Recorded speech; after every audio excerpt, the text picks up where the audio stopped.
आयुष्यात कठीण प्रसंग येणं खूप जास्त गरजेचं असतं. तेव्हाच तुम्हाला कळतं ना, की तुमच्या आयुष्यामध्ये काय बरोबर आहे, काय चुकीचं आहे. कुठली माणसं अशी आहेत, की ज्यांना आपण आपले आपले म्हणतोय आणि पण ते आपले नाहीच आहेत. म्हणून आयुष्यामध्ये वाईट वेळेला आणि वाईट प्रसंगाला घाबरून जाऊ नका. कारण असंही असू शकतं, की देव तुमच्यातली बाजू बघतोय. तुम्ही किती कणखर आहात आणि तुम्ही त्या प्रसंगाला कसे सामोरे जाताय, याच्यातली बाजू तुम्हाला दाखवायची वेळ येईल. तुमची परीक्षा देव घेतोय असं तुम्हाला वाटू द्या आणि तुम्ही त्या प्रसंगातून कणखरपणे बाजूला व्हाल, याची मला खूप जास्त खात्री आहे. अशाच एका प्रसंगातून मी बाहेर पडतीये. मनाला धीर देणारी वाक्य म्हणजे, आई तू होशील ना गं बरी पटकन, कशाला काळजी करतेस.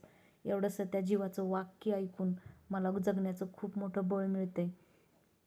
तुम्हाला माझ्यासाठी काही संदेश लिहायचा असेल, जेणेकरून मला अजून जगण्याचं बळ मिळेल, ताकद मिळेल, तर तुम्ही ते लिहू शकता कमेंट सेक्शनमध्ये. मी वाट बघते तुमच्या मेसेजची. व्हिडिओ शेवटपर्यंत बघितल्याबद्दल खूप खूप खूप धन्यवाद. श्री स्वामी समर्थ.